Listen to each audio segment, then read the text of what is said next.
2024 के लोकसभा चुनाव सामने है और आज हम बात करेंगे बिहार के पूर्व मंत्री मुकेश सहनी के बारे में कि आखिरकार मुकेश सहनी किसके साथ जा रहे हैं, एनडीए में जाएंगे या फिर इंडिया अलायंस जो महागठबंधन है उसके साथ मिलकर आगामी जो लोकसभा का चुनाव है मुकेश सहनी किसके साथ जा रहे हैं। सन ऑफ मल्लाह की चर्चा खूब हो रही है क्योंकि बिहार में आपने देखा होगा किस तरीके से मुकेश सहनी लगातार निषाद आरक्षण संकल्प यात्रा में लगातार कई अलग अलग जिलों में गए और मुकेश सहनी की चर्चा खूब हुई। हमारे साथ इसी पर बात करेंगे सानू पांडे जी हैं। क्या लग रहा है सन ऑफ मल्लाह मुकेश सहनी किसके साथ 2024 के चुनाव में जा रहे हैं? देखिए, वो यात्रा पर निकले थे, आपको भी पता है कि बिहार, यूपी, झारखंड तीनों जगह वो लगातार निषाद संकल्प यात्रा कर रहे थे।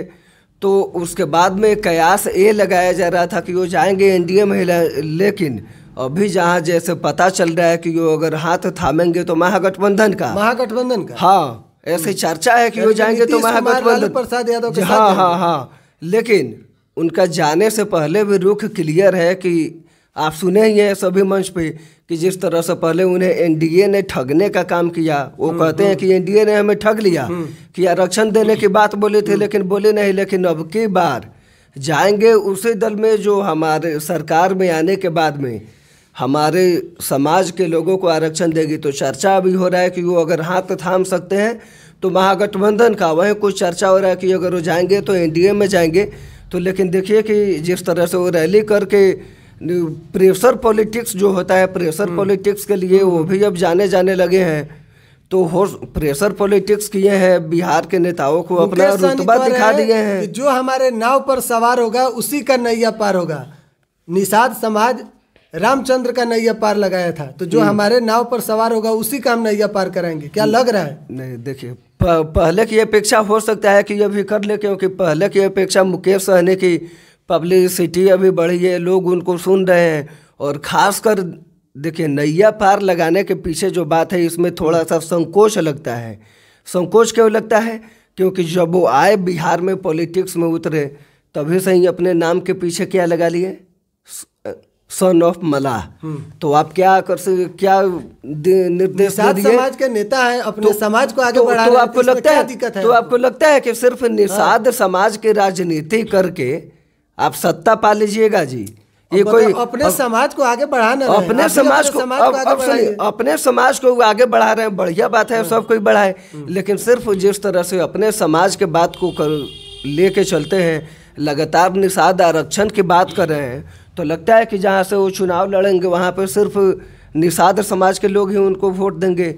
क्या वहाँ पे दूसरे जाति के लोग, दूसरे समुदाय के लोग नहीं रहेंगे? लेकिन तो ये है कि कहीं ना कहीं हमारा समाज अभी भी पिछड़ा है। हाँ। तो हमें आरक्षण चाहिए। सिर्फ समाज पिछड़ने से उनका समाज पिछड़ा है तो क्या भूमियार ब्राह्मण राजपूत है जी? उसमें पिछड़ा नहीं है समाज। भूमियार ब्राह्मण का भी नेता अपने समाज के लिए करे ना, कोई उनको रोक दिया है? अब नेता तो फिर आप कह रहे हैं कि राम जी का नैया पार लगा दिए, तो फिर यहाँ पे वो कैसे निषाद को लेके करेंगे?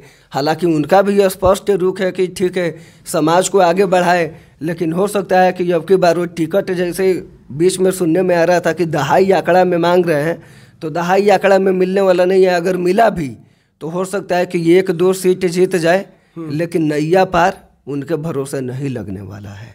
उनके भरोसे नहीं लगेगा। लेकिन देखिए, मुकेश सहनी चर्चा तो उनका हो रहा है, खूब साफ तौर पर कह रहे हैं कि मन से कि निषाद समाज का जो लड़का है मछली मारता है, जैसे ठंडा का भी समय है, सभी निषाद समाज का लड़का मछली थोड़ा मारता है। सभी लोग रजाई के अंदर रहते हैं, सभी नहीं। वही तो कह रहे हैं कि हमें आरक्षण चाहिए, जो हमारे जो समाज का जो लोग हैं, जो बच्चे हैं, बच्चियां हैं, वो अभी पढ़ लिख कर IAS, IPS, डॉक्टर, इंजीनियर तमाम चीज बने। तो क्या इसके पहले नहीं है जी? मल्लाह समाज में इसके पहले IAS, IPS, डॉक्टर, टीचर आरक्षण की मांग कर रहे हैं। ठीक है, आरक्षण की मांग करें, लेकिन ये सही है। लेकिन जिस तरह से उनका चेहरा इधर निखरा है, सोच रहे हैं कि कहाँ से पहले 4 करोड़ के बस से 4 करोड़ का सुनिए वही करें, 4 करोड़ के बस से घूमते घूमते आज जो हेलीकॉप्टर से घूम रहे हैं, तो कहीं ना कहीं उनका जलवा दिखाया है ना जी। हेलीकॉप्टर उनको मिल रहा है, तो इसका अंदाजा आप लगा रहे हैं कि कहीं ना कहीं वो उतना काबिलियत अब रख चुके हैं कि जहाँ से वो चुनाव लड़ेंगे वहाँ पे सरगर्मी तेज कर देंगे। पासा पलटने का उनके पास अब वो कैपेसिटी हो गई है, क्योंकि जिस तरह से वो लगातार घूम रहे हैं, लगातार लोग अपने सभा को संबोधित कर रहे हैं, तो हो सकता है कि पासा पलटे, प्रेशर अच्छा, आप पॉलिटिक्स मानते हैं कि नहीं कि निषाद समाज मुकेश सहनी को अपना नेता मान चुकी है कि नहीं? देखिए, ये समाज विशेष तो कई नेता हैं ही, इसमें कोई दो राय नहीं है। उपेंद्र कुशवाहा को भी माना जाता है कि कुशवाहा समाज के हैं। मुकेश सहनी को तो खैर मान चुकी है, तभी ना जहाँ रैली करते हुए हजारों को भीड़ देख रहे थे, रैली कर रहे थे, कैसे 50-50 हजार लोग, 1-1 लाख लोग उनके पीछे जुड़ रहा था। तो उनको तो मलाह समाज में आमतौर पर देखा जाए तो इसके पहले कोई उतना बड़ा नेता था ही नहीं। जिस लेवल से वो अपने समाज के लिए आवाज़ उठाए हैं, तो उसे इनकार नहीं किया जा सकता कि मलाह समाज उनको अपना नेता मान चुकी है। ये कहने में कोई दो राय नहीं है। लेकिन उनका भविष्य क्या लग रहा है मुकेश सहनी का? अभी तो लोकसभा चुनाव है, लोकसभा चुनाव में उनको 1 सीट मिल सकता है। किसी के भी पार्टी में जाएंगे तो 1 सीट मिलेगा। लेकिन विधानसभा में मुकेश सहनी का रोल क्या कुछ रहेगा?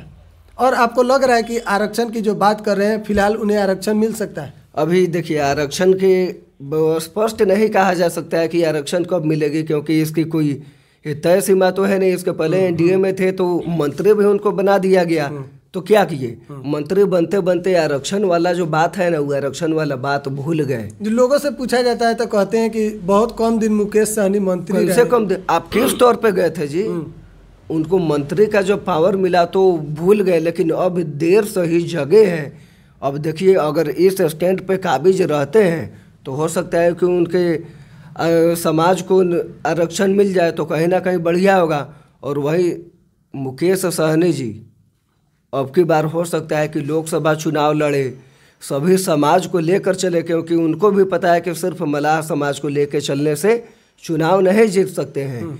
ऐसा इसलिए बोल रहे हैं क्योंकि इसके पहले लोकसभा का चुनाव भी वो लड़े और सफल रहे सीट निकालने में, विधानसभा चुनाव में भी और सफल रहे।